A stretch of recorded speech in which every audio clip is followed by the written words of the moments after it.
चलो बृहस्पति के बारे में बात करते हैं। यह हमारे सौर मंडल का सबसे बड़ा ग्रह है। बृहस्पति एक गैस जायंट है। इसका मतलब है कि यह ज्यादातर गैस से बना है और पृथ्वी जैसी ठोस सतह नहीं है। बृहस्पति बहुत महत्वपूर्ण है।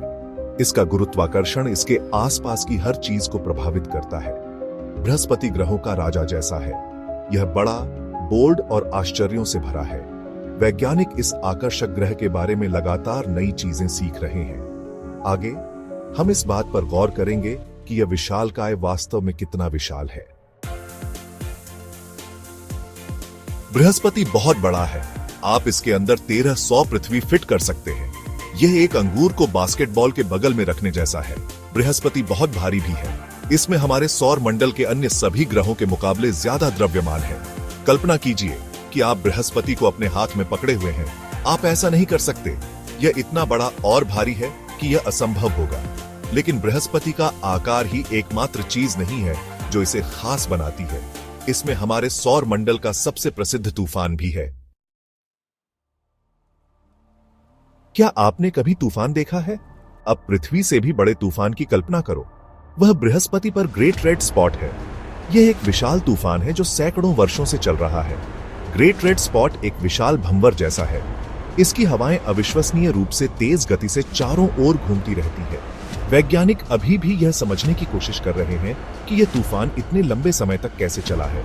लेकिन बृहस्पति में सिर्फ एक विशाल तूफान से ज्यादा कुछ है। इसका एक शक्तिशाली चुंबकीय क्षेत्र भी है। भाग 4। 1 अदृश्य ढाल। बृहस्पति का चुंबकीय क्षेत्र।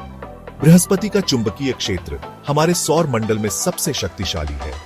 क्या आप जानते हैं कि पृथ्वी का एक चुंबकीय क्षेत्र है? यह चुंबकीय क्षेत्र पृथ्वी के चारों ओर एक अदृश्य ढाल की तरह काम करता है।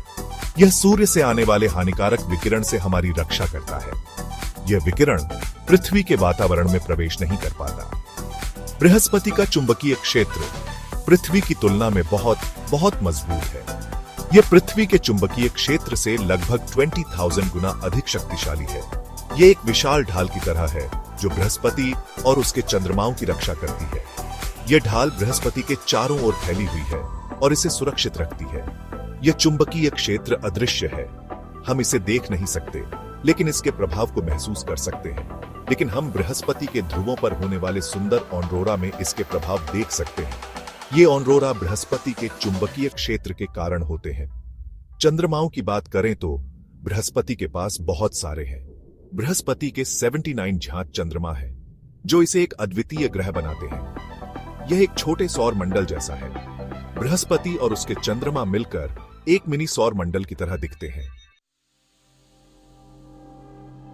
भाग 5। 1 लघु सौर मंडल। बृहस्पति के चंद्रमा। बृहस्पति हमारे सौर मंडल का सबसे बड़ा ग्रह अपने चारों ओर घूमते हुए दर्जनों चंद्रमाओं का घर है।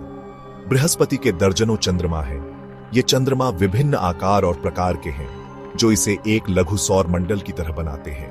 कुछ क्षुद्र ग्रहों की तरह छोटे हैं। ये छोटे चंद्रमा बृहस्पति के चारों ओर एक अद्वितीय नृत्य करते हैं जो वैज्ञानिकों के लिए एक रहस्य बने हुए हैं।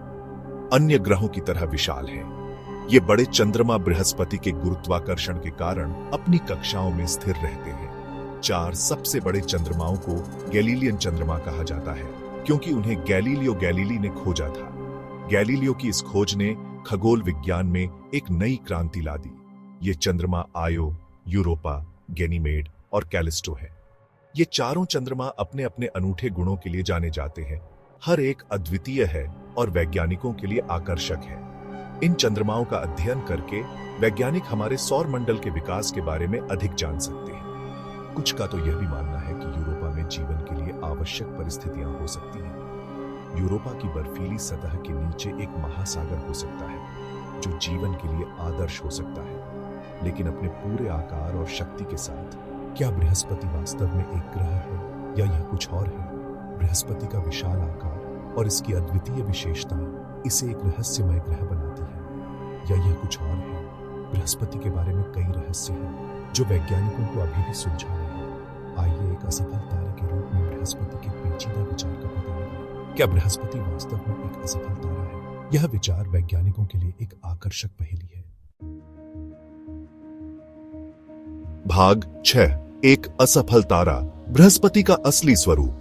बृहस्पति हमारे सौर मंडल का सबसे बड़ा ग्रह हमेशा से खगोलविदों और वैज्ञानिकों के लिए एक रहस्य रहा है। कुछ लोग बृहस्पति को एक असफल तारा कहते हैं। यह विचार इसलिए आता है क्योंकि बृहस्पति और तारे दोनों ही समान तत्वों से बने होते हैं। ऐसा इसलिए है क्योंकि यह उसी चीज से बना है जिससे तारे बने हैं, ज्यादातर हाइड्रोजन और हीलियम। ये तत्व ब्रह्मांड में सबसे प्रचुर मात्रा में पाए जाते हैं और तारे बनने के लिए आवश्यक होते हैं। लेकिन बृहस्पति तारा बनने के लिए पर्याप्त विशाल नहीं है। तारे बनने के लिए किसी वस्तु को बहुत अधिक द्रव्यमान की आवश्यकता होती है। इसमें अपने कोर को निचोड़ने और परमाणु संलयन शुरू करने के लिए पर्याप्त गुरुत्वाकर्षण नहीं है। परमाणु संलयन वह प्रक्रिया है जो तारों को उनकी ऊर्जा और चमक देती है। इसलिए जबकि बृहस्पति में तारों के साथ समानताएं हैं, यह अंततः एक ग्रह है। यह एक विशाल गैस जायंट है जो अपने अद्वितीय गुणों के कारण विशेष है। यह एक गैस जायंट है जो हमारे सौर मंडल में महत्वपूर्ण भूमिका निभाता है। इसकी विशालता और गुरुत्वाकर्षण इसे एक प्रमुख खगोलीय पिंड बनाते हैं। बृहस्पति का विशाल गुरुत्वाकर्षण एक रक्षक के रूप में कार्य करता है जो हमें सौर मंडल में संभावित खतरों से बचाता है। यह क्षुद्र ग्रहों और धूमकेतुओं को अपनी ओर खींचकर पृथ्वी और अन्य आंतरिक ग्रहों को सुरक्षित रखता है। इसकी कहानी अंतरिक्ष की विशालता और आश्चर्य की याद दिलाती है जो हमें ब्रह्मांड की खोज जारी रखने और इसके रहस्यों को उजागर करने के लिए प्रेरित करती है। बृहस्पति की उपस्थिति हमें यह सोचने पर मजबूर करती है कि हमारे सौर मंडल के बाहर और क्या हो सकता है जो हमें ब्रह्मांड की खोज जारी रखने और इसके रहस्यों को उजागर करने के लिए प्रेरित करती है। यह हमें याद दिलाता है कि हमारे पास अभी भी बहुत कुछ सीखने और समझने के लिए है।